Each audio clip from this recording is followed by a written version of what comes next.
Okay, what's up everybody? It's Billy back again with another Coffee Shop Talks, and today we're doing something just a little bit different.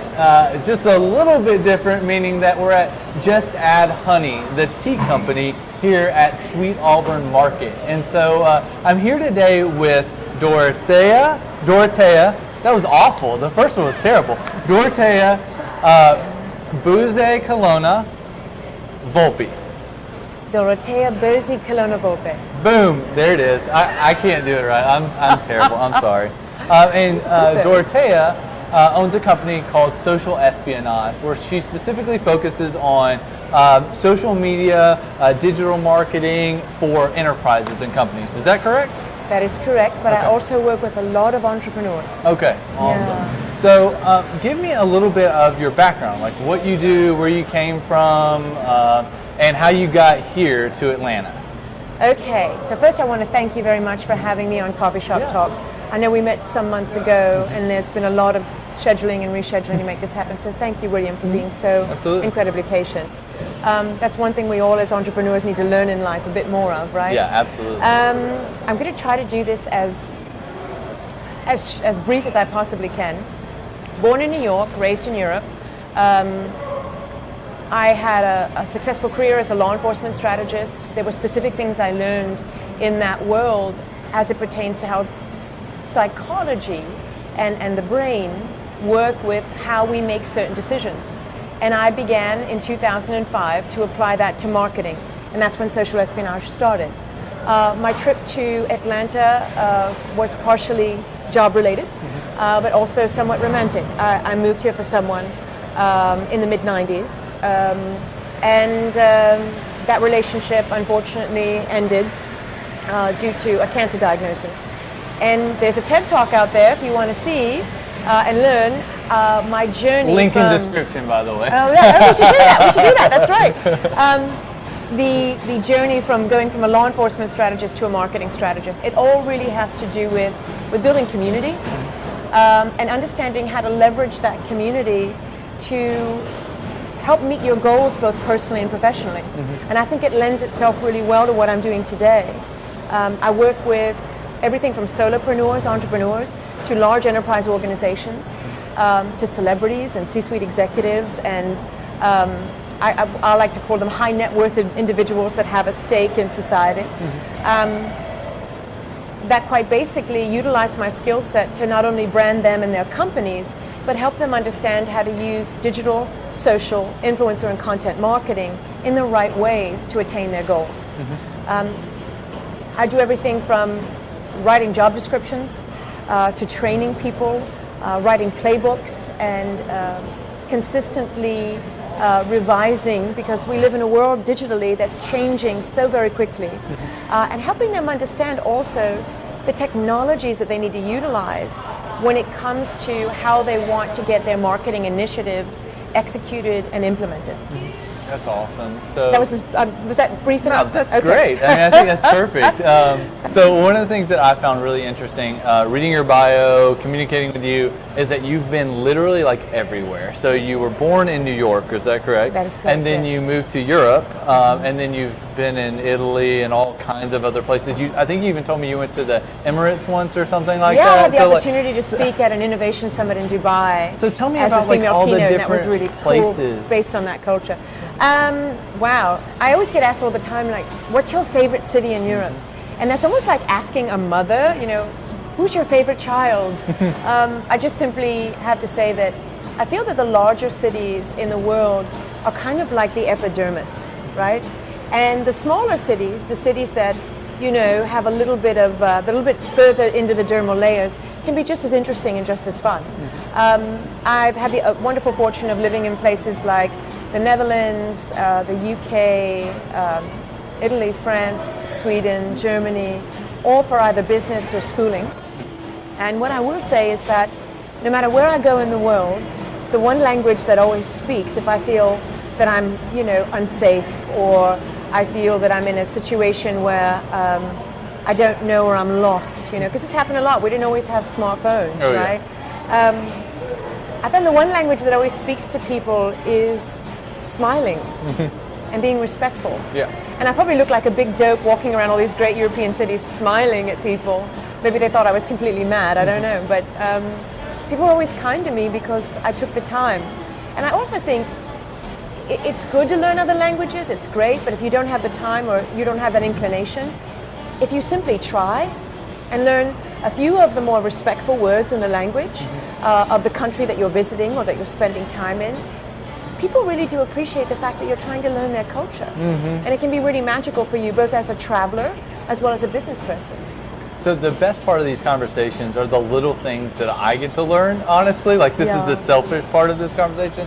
So like without knowing a language, you explained to me that empathy and just being kind to people in places that you're foreign to can break those barriers down of communication easily, right? Yeah. So I just think that that's a really cool concept that you spoke about. So you end up engaging with a lot of entrepreneurs and business owners in different places and different cultures. And we were looking here at Sweet Auburn Cafe or Sweet Auburn Market, and we were talking about this is kind of like the type of place that the origin of entrepreneurship kind of lived out of. It was a marketplace, a place where people gathered and sold things and traded and were merchants, right? And so what has your experience been about the differentiation between entrepreneurship here in the United States versus entrepreneurship in other places? Is it more physical and brick and mortar locations? Is it still a ton of online e-commerce stuff, or what's the differences? Is there any nuance to it? I think there is some nuance to it, but it tends to be very culturally specific. I had the wonderful opportunity, and I do want to get back to this analogy that I drew earlier. We'll talk about that in a second. I had the wonderful opportunity to speak recently in Paris at MEDEF for the Afrobytes conference. Haiwia and her partner Amin are co-founders, and it was great because there were African tech entrepreneurs that came from all over the continent of Africa. And I had the opportunity to not only meet them where they were, but also listen to their stories. And it's interesting, inside each culture, there are cultural specificities, just like if you're doing business in Belgium or you're doing business in the Netherlands or in France. There are things that are very culturally specific to them, obviously. But at heart, entrepreneurship is a very brave thing to do. I think entrepreneurs are the most brave people on the planet because they're putting their ideas, their services, their solutions, maybe their products out into the ether. And I think that takes a great deal of guts. So there are a lot of stark similarities, but there are also some very culturally specific things like how they go to market. I will say this, the one thing that most entrepreneurs always have on their minds and hearts is, where do I get funding next? Yeah. Where does the next funding come from? And that's a big thing. But beyond that, that's the main similarity. And if I may go back to the comment that I made earlier, as we were sitting here at Sweet Auburn Market and I was reconnecting with Billy before the shoot today, I said, isn't it interesting that we're here to talk about entrepreneurship and we're in the middle of a market?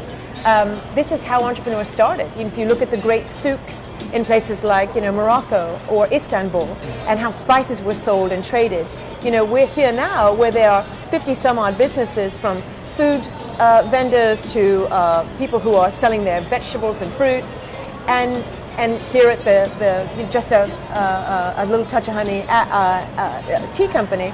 I think it's really interesting that we're having this conversation here because this is how it all started.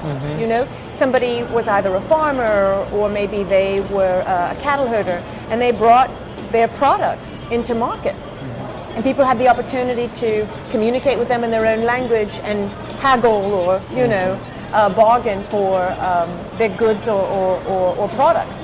And I find this just really fascinating. And it's funny because Sweet Auburn Market is not too terribly far from where I reside part of the time in Atlanta. So I feel very, very fortunate for that. So thank you for picking this place. Absolutely, yeah. So a friend of mine, Jamal, and his wife own this business, and it's just a really cool thing. I try not to deviate too much from coffee, but when you have a great opportunity to be in a cool space like this and engage with something a little bit different, I think I don't know how you knew it, but I'm a big tea drinker. and by the way, the tea here, I'm serious. This is called gunpowder. Yeah, it's gunpowder. It's probably the best Arnold Palmer I've ever had in my life. It's mostly tea, and it's got this little tart bit of lemon.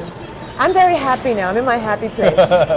Well, so most of the time the content that I create gets pushed out to LinkedIn. And Yeah. so one of the things that we try to get out of this is if the person I'm talking to can either provide help to other people or needs help doing something. So Right.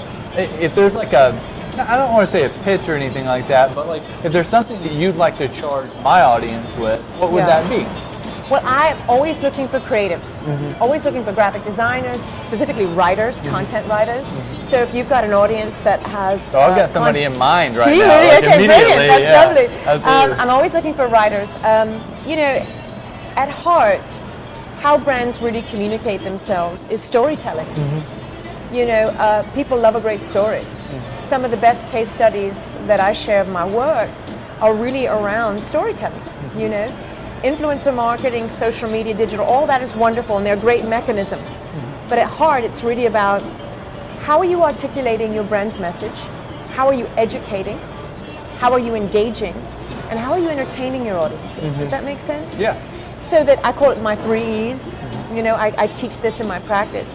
And I find that a great storyteller could change a brand from being obsolete to something that is extremely known. Yeah. So how do you view, I mean, in the vein of what you were just talking about with storytelling, how do you view individuals telling their stories versus businesses telling their stories? Like, is there nuance between those two things? There are nuances. You know, for business purposes, if you're selling a product or service or solution, it's really important that first you engage the right audiences. And my background in sociotechnographics helps them do that. Find out really where your sweet spot is. What is that buyer persona? You know, you hear that a lot in marketing. You know, what is his or her behaviors on and offline? And I help them get to the heart of that. We have a saying in marketing, which is, you know, the right message to the right person in, you know, at the right time. But I'm going to add something to that: the right modality. More and more, we're very digitally enabled because of our phones, because of our tablet computers, and I think because of that, we need to understand that we have a very ADD society. You've got about 4 seconds to get me really excited about your brand, or I'm going to move away and go to your competitor. Yeah. Right. So that's for product marketing or business marketing, right? And I'm really simplifying it for today's conversation because I know we have limited time. But when it comes to an individual and how they brand themselves, that's very different. And there's a bit of a science to it. And I have a methodology that I'm very fortunate has worked for a lot of my clients, has been successful for them. That's different because when you're telling your story, it's really important, and people struggle with this, that you're authentic, that you're completely transparent, specifically if you're a C-suite executive, right? And I think it's also important that you allow people to have access to your vulnerability. You know, we talked a little bit earlier about empathy, and I think that it's a trait that all leaders should have. Yeah. And if you aspire to be a leader, that's really important as well. But I read an article recently, if I may share it with you. Daniel Pink, who's a great author, wrote a great book about selling. And this article sort of summarized, you know, his sort of 5 keys to really being able to sell properly in today's very digital world. And very, you know, I should say, socially enabled world as well. And he talks a lot about the number one thing is remember the customer. And he shared a quick story that Jeff Bezos, the famous CEO of Amazon, who seems to be in the news every day, in every meeting, they leave a chair empty. And that chair is to enable the people in the room to realize that that's where the customer is sitting. If the customer is sitting in this room and part of this meeting, what are we doing to further that customer's goals? What are we doing to further their happiness, right? How do we create the kind of environment that makes things frictionless, customer service oriented, and makes the customer happy? And I find that not only fascinating, but I also find it very integral into how we market today. I think some of the things that have been a consistent pattern throughout me doing the coffee shop talks series is the conversations around patience, empathy, focus, those kind of core concepts that seem to be concepts not only just for leaders, but like, I mean, I think they are integral to leadership, but they're also integral to any type of furthering of your own personal, like, you know, goals and where you want to go in life. And so I always like to point out, you know, that everyone that we bring on this show at some point in time talks about focus, patience, empathy, the things that will help you to, one, be able to understand people, two, be able to complete things and get things done, and then three, really hone in your skills to going to that next level of who you can be, right? And so I find that all interesting. So, well, I really appreciate you taking time, hanging out with me. I want to talk about the skateboarding. Oh, let's talk about skateboarding. That's right. We need to bring it up that I also skateboard. No, you're good. You can cut that part out, right? No, this is good. All this stuff is great stuff. This is all great, right? So one of the really cool things that I've been trying to do recently is learn to skateboard, and part of it is to learn to fall every single day, right? Yeah. And I've learned to fail better than anyone has. But in skateboarding, you are going to fall, you're going to get hurt. And I found out today that Dorothea is, I keep saying Dorothea. It's okay, Dorothea. Dorothea knows how to skateboard, not only knows how to skateboard, has been skateboarding like her entire life, and is like 10x me skateboarding, and I've only been doing it for like a month. And so tell me about how you got into skateboarding. It was a boys thing. Okay. It was a boys thing, and I thought, I kept being told, oh, no, that's for boys, you can't do that. Can't do that because that's for boys. Can't play football, soccer, that's for boys. So I just kept saying, well, you know, as a little girl, I felt like I could do anything a boy could do, well, except for pee standing up. So certainly try. I borrowed somebody's deck. I got on it. It was fun, and it's very exhilarating because feeling the wind in your face. This must be how like surfers feel, or you know, fast downhill skiers feel. And it was very liberating, and it was freedom. I loved it. I mean, you can see I'm beaming when I talk about it. And it was pretty interesting because he brought his deck today, and I got a chance to skate. So hopefully some little pieces of that will be in the video. Yeah, we got immediately stopped by security as soon as that happened. Yeah, so this was the day that William Boozer almost went to jail because I was skating in the Sweet Auburn Market. Wouldn't be the first time I was an outlaw. Yes. So that's kind of it for today. I just wanted to say thanks to Just Add Honey. It's a great place if you get a chance to come down to Sweet Auburn Market and check out Just Add Honey. It's got amazing tea. It's got amazing like croissants and all kinds of stuff. And a good friend of mine runs it. So it's just a really cool spot. And thank you so much for taking some time. Thank you for having me. This has been lovely. Yeah, and if you ever need anything, I'm going to make sure that I tag her in this video below, in the comments below, so make sure that you reach out if you think you and Dorothea might have something you want to talk to her about. Please go ahead and reach out to her, and also me as well. So if you need anything, please just comment here, and we'd love to chat with you about anything that we talked about or anything you think would be interesting with Coffee Shop Talks. So, thank you, Billy. I really appreciate it. Absolutely. This has been lovely. Much. Ciao for now. See ya.